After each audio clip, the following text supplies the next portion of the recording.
नमस्कार। चलिए आज एक ऐसी कहानी को समझते हैं जो करीब करीब 1400 साल पुरानी है। ये कहानी है एक ही जड़ से निकली दो शाखाओं की, जिन्होंने इस्लाम को दो अलग-अलग रास्तों पर बांट दिया। जी हाँ, हम बात कर रहे हैं शिया और सुन्नी की। सवाल बड़ा सीधा सा लगता है ना? 1400 साल, एक ही अल्लाह, एक ही कुरान, एक ही नबी। तो फिर ये दो रास्ते बने ही क्यों? आइए इसकी जड़ तक चलते हैं और इस क्यों का जवाब ढूंढते हैं। शायद आपको लगे कि ये सब किसी बड़ी जंग या लड़ाई से शुरू हुआ होगा, लेकिन नहीं। सच तो ये है कि इस पूरे बंटवारे की शुरुआत पैगंबर मोहम्मद के इस दुनिया से जाने के ठीक बाद बस एक सवाल से हुई थी। सिर्फ एक सवाल। और वो सवाल था सक्सेशन का। मतलब पैगंबर के बाद मुस्लिम समुदाय को लीड कौन करेगा, कौन होगा अगला लीडर। बस इस एक सवाल और इसके दो अलग अलग जवाबों ने इस्लाम की पूरी तारीख, उसका पूरा नक्शा ही बदल के रख दिया।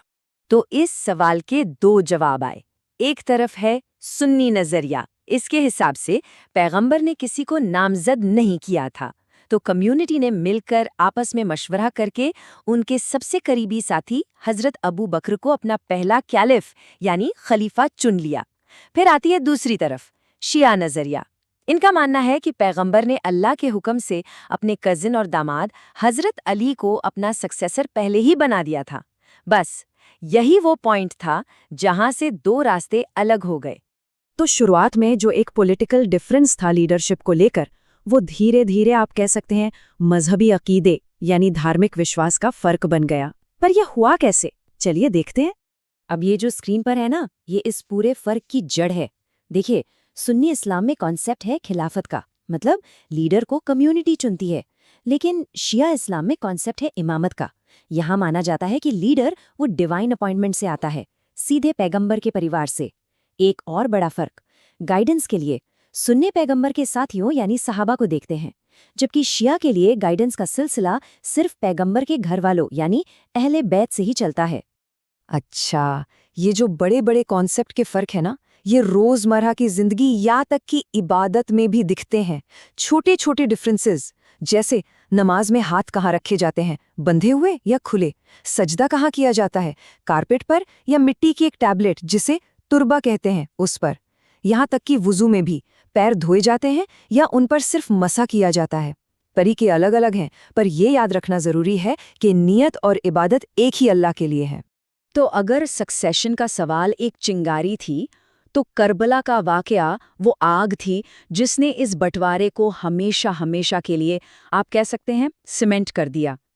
ये सिर्फ एक जंग नहीं थी, ये एक ऐसा टर्निंग पॉइंट था, एक पॉइंट ऑफ नो रिटर्न, जहां से पीछे मुड़ना नामुमकिन हो गया। तो हुआ ये था साल 680 एडी में।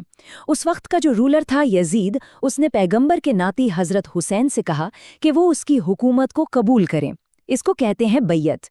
लेकिन हजरत हुसैन के लिए यजीद एक जालिम, एक करप्ट रूलर था। और इसके जवाब में हजरत हुसैन ने वो बात कही जो तारीख में अमर हो गई। उन्होंने कहा, मुझ जैसा उस जैसे की बैत कभी नहीं कर सकता। देखिए, ये अब सिर्फ दो लोगों की बात नहीं रह गई थी, ये हक और बातिल यानी सच और झूठ के बीच एक लकीर खींचने जैसा था। और फिर करबला का मैदान। एक तरफ हजरत हुसैन, उनका परिवार और सिर्फ 72 साथी, और दूसरी तरफ यजीद की हजारों की फौज। 3 दिन तक पानी बंद कर दिया गया और उसके बाद सबको बेरहमी से शहीद कर दिया गया।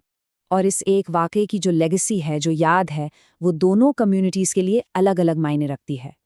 शिया कम्युनिटी के लिए ये उनकी आइडेंटिटी का एक बुनियादी हिस्सा है, जुल्म के खिलाफ खड़े होने की सबसे बड़ी मिसाल। उनके लिए हजरत हुसैन तीसरे इमाम हैं जिन्होंने इस्लाम को बचाया। वहीं सुन्नी कम्युनिटी के लिए भी एक बहुत बड़ी ट्रेजेडी है, एक बेहद अफसोसनाक हादसा। वो हजरत हुसैन को सच के लिए खड़े होने वाले एक महान शहीद के तौर पर देखते हैं और उनका बेहद एहतराम करते हैं। तो करबला के बाद ये जो मजहबी फर्क था, जब इसमें पॉलिटिक्स और पावर की लड़ाई घुल गई, तो इसने सदियों तक चलने वाली जंगों को हवा दी।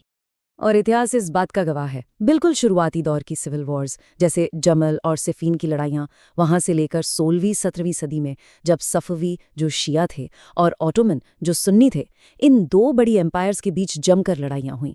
और अगर मॉडर्न टाइम्स की बात करें तो 1980 का ईरान इराक वॉर, भले इसको सेक्टेरियन रंग दिया गया पर इसकी जड़ में पॉलिटिक्स और जमीन की लड़ाई थी। और आज भी सीरिया और यमन जैसे मुल्कों में चल रही प्रॉक्सी वॉर्स में हम यही पैटर्न देखते हैं, जहां ये बंटवारा अक्सर पॉलिटिकल गोल्स पूरे करने का एक टूल बन जाता है।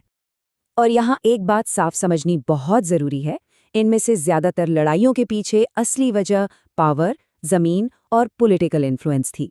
मजहब को तो अक्सर लोगों को मोबिलाइज करने के लिए एक टूल की तरह इस्तेमाल किया गया।